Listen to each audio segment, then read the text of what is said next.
Alongside Brian Hayes here in studio, Frankie Corrado joins us from his home office. Guys, Arber Xhekaj given just a fine for jumping Cedric Paré. The league didn't want to suspend him, but said they wanted to have him on the books. 9 minutes of ice time later, he almost takes off Timmy Stutzle's head.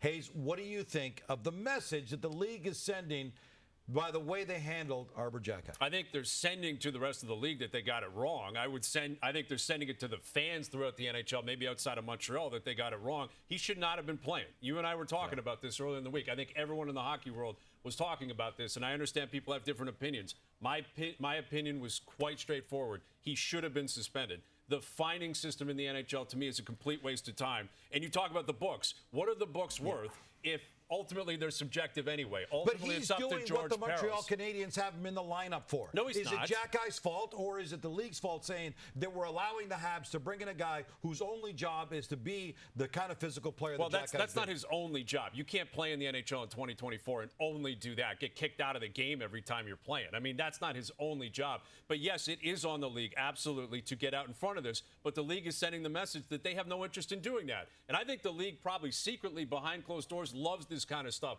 They love the Xhekaj stuff. That's my point. They love the Rempe stuff because it gets point. people buzzing, and that's why they don't act on it. I think it's wrong not to act on it. It would have been so easy to fine him, Frankie, the other night, and at least suspend him through the regular or the preseason. I would have suspended him into the regular season for the Paré stuff, which I think was way worse than what happened last night. But it would have been so easy, Frankie, to just get rid of all of this if they stepped up and suspended Xhekaj for at least the rest of the preseason.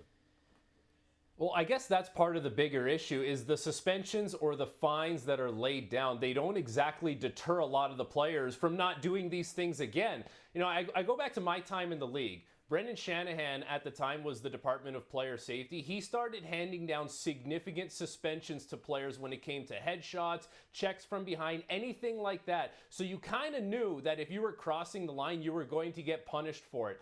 As the years have gone on, whoever's been in charge of this department has been more and more lenient to the point now where I don't think players really worry that they're going to face a 10-game suspension. Your rap sheet would have to be so long in order to face that kind of suspension. So as much as players talk about, hey, that guy's an intimidating force, he's a physical force, I don't want to mess with him, I don't think the Department of Player Safety has that kind of thought in the back of players' minds where it's like, I better not cross the line again because it's 2 strikes for me, and if I get strike 3, I'm looking at a lengthy suspension. I just don't know where that line is, and players seem to cross it more easily than ever. Yeah, to your point, I think that line has been moving, and I think that's the issue. That's why we can't see the line. Xhekaj injuring Stutzle is just another example of a good player getting hurt during games that mean absolutely nothing to them in particular. Stutzle, Doughty, Laine, Tkachuk, Nylander, Tavares, Celebrini. These are players fans are paying money to see, and some are going to be out now significant periods of time. Guys, Pierre LeBrun is now reporting the NHL and the NHLPA are talking about cutting the preseason down to just 4 games, but by adding 2 more games to the regular season instead. Frankie, you found yourself in more than one preseason where you were fighting for a spot on an NHL roster. How does the league fix this problem of fringe players like Xhekaj trying to make a name for themselves during the preseason?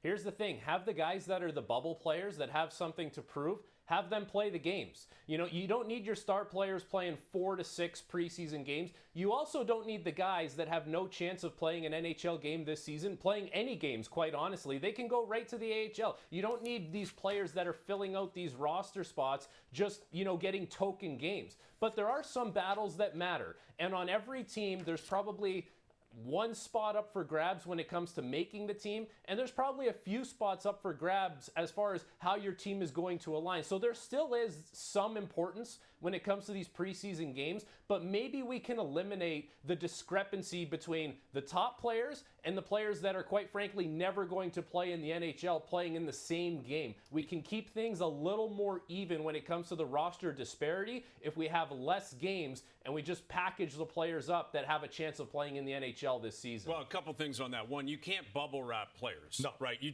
can't do it. Guys can get injured in practice. They can get injured in the gym. They can get injured in the offseason.